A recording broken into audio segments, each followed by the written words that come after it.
ఆమె పుట్టింది రష్యాలో, పెరిగింది ఆర్థడాక్స్ క్రిస్టియన్ సంస్కృతిలో. కానీ ఆమె నమ్ముకున్నది మాత్రం మన ఏడుకొండలవాడిని. అవును, జనసేనాని, AP deputy CM Pawan Kalyan సతీమణి అన్నా లెజ్నెవా ఇప్పుడు తెలుగు రాష్ట్రాల్లో హాట్ టాపిక్గా మారారు. ఆమె విదేశీ మహిళ అయి ఉండి హిందూ సాంప్రదాయాలను, సనాతన ధర్మాన్ని ఆమె గౌరవిస్తున్న తీరు చూసి 2 తెలుగు రాష్ట్రాల ప్రజలు ఫిదా అవుతున్నారు.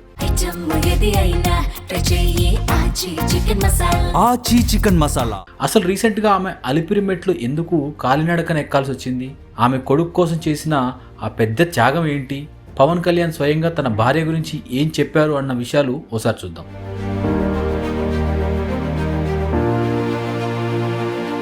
తాజాగా తిరుమల అలిపిరి నడకదారిలో భక్తులంతా ఒక్కసారిగా ఆశ్చర్యపోయారు. సాక్షాత్తు డిప్యూటీ సీఎం భార్య ఎలాంటి హడావుడి లేకుండా సామాన్య భక్తురాల్లా కాలినడకన కొండపైకి నడుచుకుంటూ వెళ్తున్నారు. దీని వెనుక ఒక బలమైన కారణం ఉంది.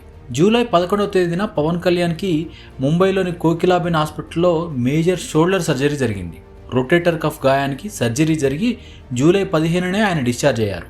సర్జరీ నుంచి కోలుకొని సంపూర్ణ ఆరోగ్యంతో తిరిగి రావాలని ఆ వెంకటేశ్వర స్వామికి మొక్కుకున్నారు అన్నా లెజ్నెవా.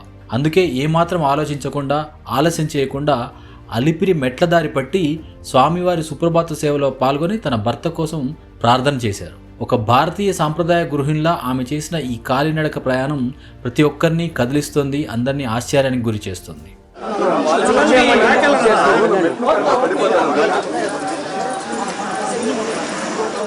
అయితే అన్నా లెజ్నెవాకి తిరుమల శ్రీవారంటే ఎంత నమ్మకమో చెప్పడానికి ఇదొక్కటే ఉదాహరణ కాదు. గత సంవత్సరం ఏప్రిల్లో ఆమె చేసిన మరొక పని తెలుగు ప్రజల గుండెల్లో ఆమె స్థానాన్ని శాశ్వతం చేసింది.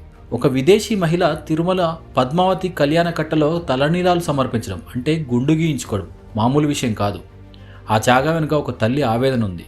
ఆ దైవం పట్ల అచంచలమైన భక్తి ఉంది. తన చిన్న కొడుకు మార్క్ శంకర్ సింగపూర్లో ఒక సమ్మర్ క్యాంపుకు వెళ్ళి అక్కడ ఘోరమైన అగ్ని ప్రమాదానికి గురయ్యారు.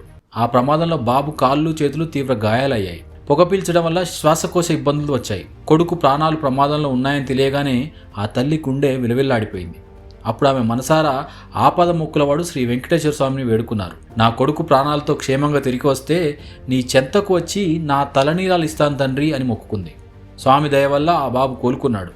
అన్నమాట ప్రకారం తిరుమల వచ్చి సాంప్రదాయబద్ధంగా గుండు చేయించుకుని మొక్కు తీర్చుకుంది అన్నా లెజ్నెవా.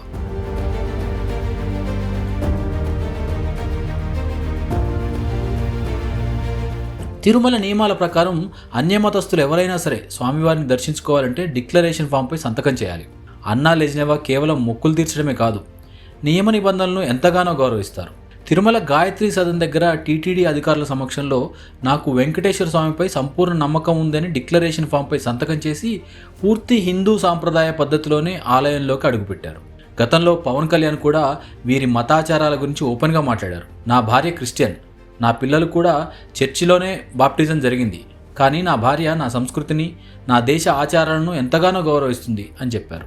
మతాలు వేరైనా మనసులో ఒకటైతే సనాతన ధర్మం ఇచ్చే ఆధ్యాత్మిక శాంతి ఎలాంటిదో అన్నా లెజ్నెవాని చూస్తే అర్థమవుతుంది. కేవలం పవర్ స్టార్ భార్యగానే కాకుండా భర్త కోసం కాలినడకన మెట్లెక్కిన భార్యగా, కొడుకు ప్రాణాల కోసం తలనీలాలు ఇచ్చే తల్లిగా అన్నా లెజ్నెవా చూపించిన భక్తి, నిలబెట్టుకున్న నమ్మకం నిజంగా గ్రేట్ కదూ. మరొక విదేశీ మహిళ అయ్యుండి మన తిరుమల శ్రీవారిపైన ఆమె చూపిస్తున్న ఈ అచంచలమైన భక్తిపైన మీ అభిప్రాయం తెలియజేయండి.